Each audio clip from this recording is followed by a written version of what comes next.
This is Station Road, which stretches from the junction with the High Street and Bank Top as far as the railway station.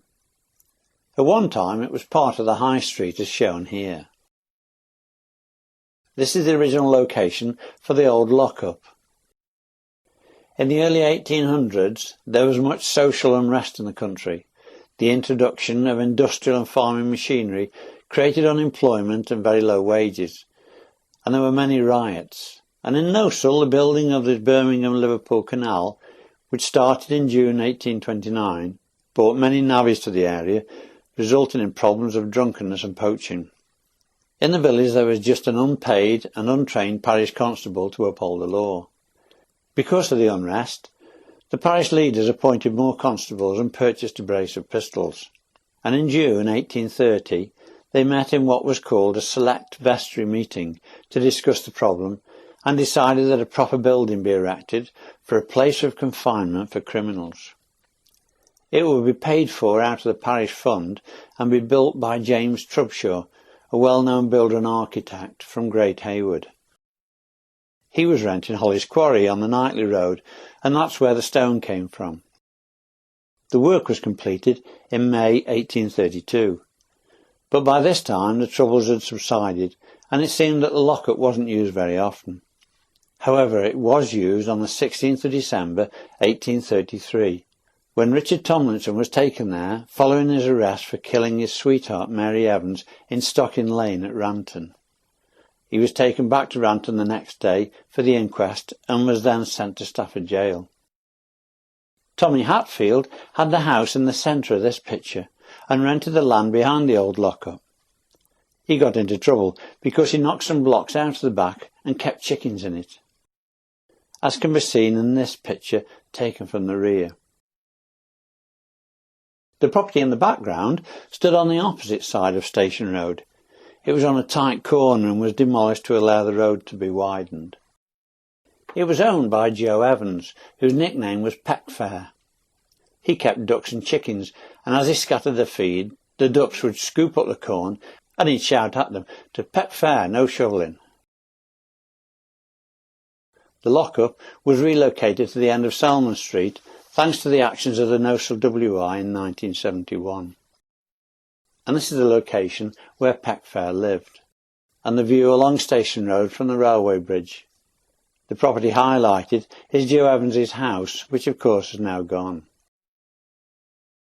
The brickwork to the left of the cart is the bridge over the Doley Brook, and the whitewashed property on the right-hand side is where a family called Bernards lived for many years.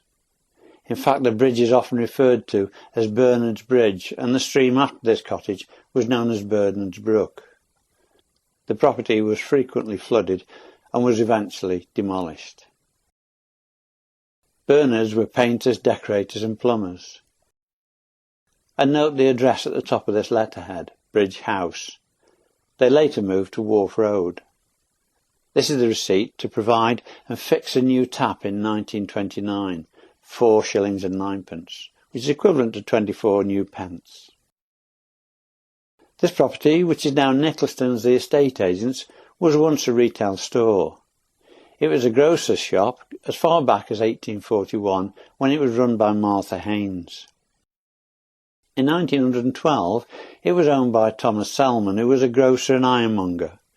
He built the first property on the left up the High Street from the Mini Island, called Baker's Croft. He was later in partnership with Tom Edgerton, seen here on the left. They had the first petrol pumps in the village.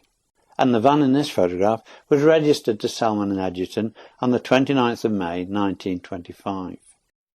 The business later became Edgerton and Friend. Bill Friend is seen here on the right. And this is the Trades Directory advert from 1950. Tom Selman was also known as Split Raisin due to his meticulous attention to detail. It's said that he once cut a raisin in half to ensure the weight was accurate, hence the nickname.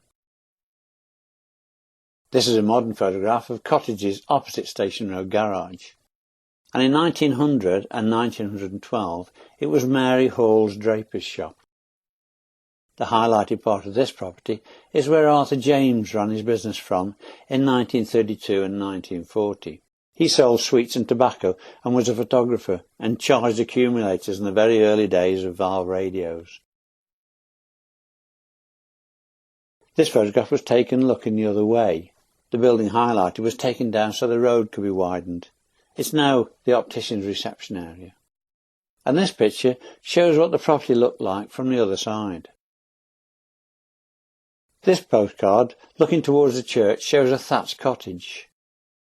The property was replaced with a wooden building on the left, which was Shutt's Pork Butchers in 1932. And the wooden structure behind is a fish and chip caravan on iron wheels. The lady is Mary Richardson, who also run this adjacent greengrocers.